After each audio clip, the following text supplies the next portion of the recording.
Hi there again, this is Simon with another installment of our Friday video, and today we're going to get involved in learning how to use a canvas to make kind of a checkerboard type of game that we have in our game library. And here I have a project open, and you can see that if I click on the canvas, it's clicking specific squares inside of a checkerboard. And this is often used in many games where you have icons or backgrounds that you want to organize into a grid, and this is really useful. So let's get right into that. First thing I'm going to do is we're going to go over a bit of the theory of this to understand how this works. So here I have a view, and what I'm going to do with my view is I'm going to add a canvas. And let's get rid of the view for now and then sort of grow the canvas a little bit so we can talk about it. And here inside of the canvas we have two coordinates. The first one is the x coordinate that starts in the top left, goes from 0 to 300, or whatever size it is. This one happens to be 300. And in the y direction it goes from the top left corner as well, goes from 0 to again 300. So we made this canvas exactly square. And we have numbers that we can measure along where we tap. So if I tap anywhere inside the canvas, I'm going to get a pair of numbers along both the x and the y coordinate. Now that coordinate is normally written as 147 by 152 for the x and the y. But in Viswik and often in graphics, you use things what we call points. And the point is an object that has two properties. One is the x property and the other one's the y property, and those values that they're set to are the values of the coordinate. And this is often useful if you're looking at some code, like you can see here, where we take that point that we can define inside of a value, and then you can get the x value using the object get and the object get for y, and print those values x and y. Now, what if you wanted to draw a box exactly where you tapped, okay, in the top left corner? Well, you would use something like this. You could get the x and the y coordinate from the point, and then use the canvas to draw a rectangle. And here we're drawing a rectangle of, say, 20 pixels in each direction. Now, here's the grid. So we want to create a grid in our canvas, and we want to know where something is specifically inside the grid. So to start off, we have to figure out that we have a set of columns and rows inside of the grid. Along the columns is along the x-axis, and then the rows are the ones going down. So if you look at this particular configuration, there's 6 columns and 7 rows.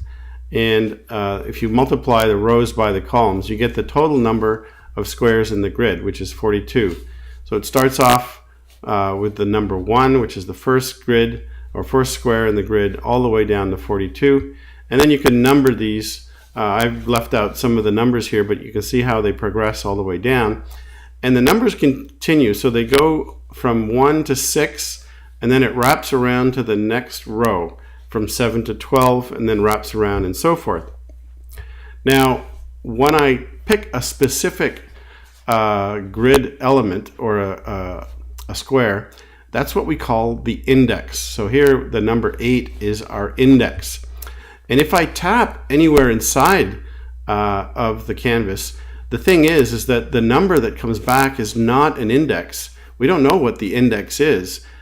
We just have the coordinates, right? So what we want to do is we want to find the index in which we've tapped in order to do some drawing or determine if we've tapped on some piece of the game or whatever. So here I've tapped on 147 by 152, and the index that it happens to be in is the number or the pixel inside of the square in which that particular part of the grid is in.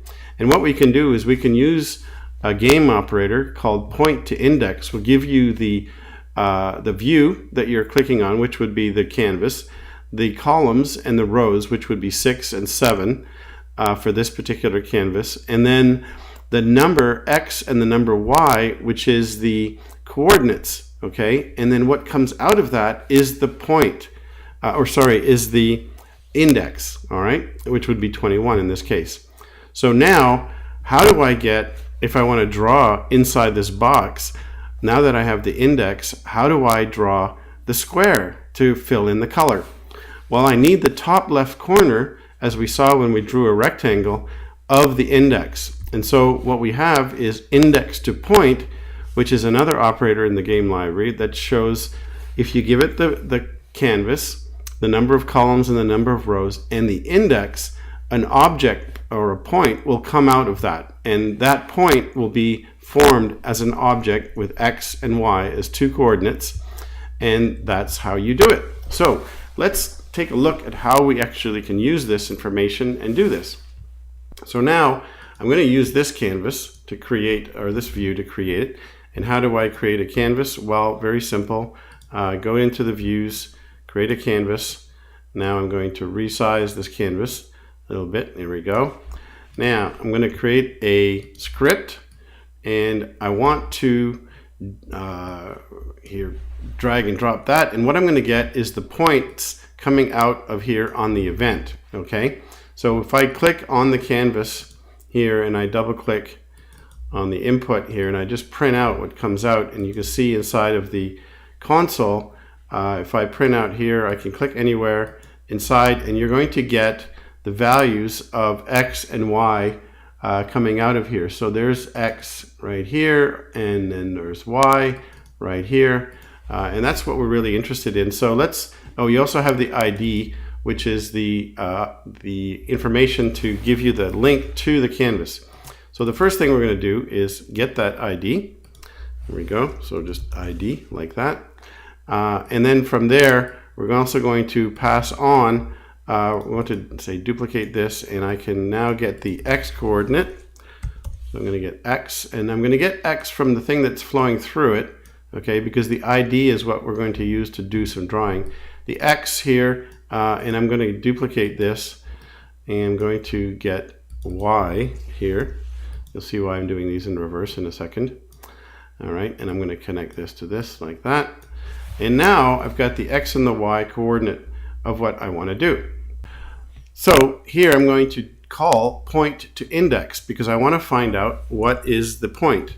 So point to index, here we go.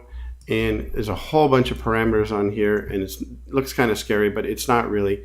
Okay, so the first thing is the view, which is the canvas, which is what I got from the ID. The next one is going to be the row and the column. Now in this case, I'm going to make it both 8. So we're going to do a checkerboard. So you can reuse this one, 8, to do in both directions. Okay. And now I'm going to put X and I'm going to put Y like that.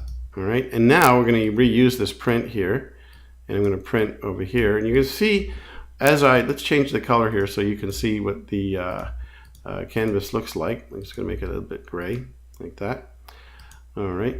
So now if I reload and I go to my control, you can see as I'm clicking here, there's 1 over here, and then 64 should be down here, which it is. And as I click around, you can see if I'm clicking in different places, the numbers are returning back the index values of what's going on inside that canvas. Now, what we want to do is we want to draw a square every time I click on one of those things. And so how do we do that? Well, let's make our script a little bit bigger here because we're going to add some more code. We don't need this guy here. And the first thing I'm going to do is I'm going to set the color of the canvas to what I want. So I'm going to set fill color in the canvas, and I can reuse it here. I'm going to turn that to black like that. And I'm also going to need the width and height of the block. And so if we get the full value of the canvas, and I'm going to say get size, okay, and we divide that by 8, which so X divided by 8, which is the number of rows and columns that I have. This will give me the actual pixel number of the width and the height that I want to draw the rectangle in. And so if I draw a rect here, draw a rectangle, you notice it has the canvas, X and Y, width and height, okay? So that's what I'm going to use here, width and height for the canvas right there. But what I do need is I need the X and Y coordinate, and that's where we use the index to point. So here I'm going to do a point to index, and now I've got the index. And so where's the index goes in? Well, sorry, index to point.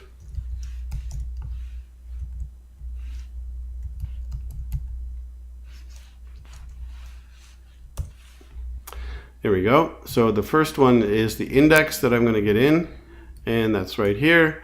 The canvas is over here, so I'm going to connect that first one. And what I want is X and Y again that I need to get, so I'm going to duplicate this and pull it out of this point that's coming in. Point to index, index to point. Sorry, there we go. And here's the row and column again, so I can just do this one again.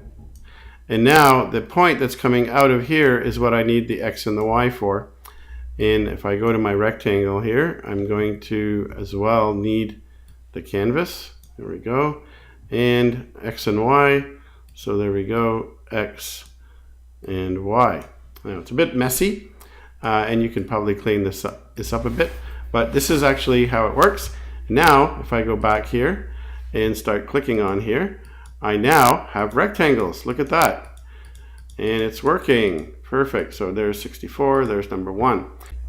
If you use drag and you do this, you can now drag and create your own pixel editor. Thanks for watching, and have fun playing with Viswick.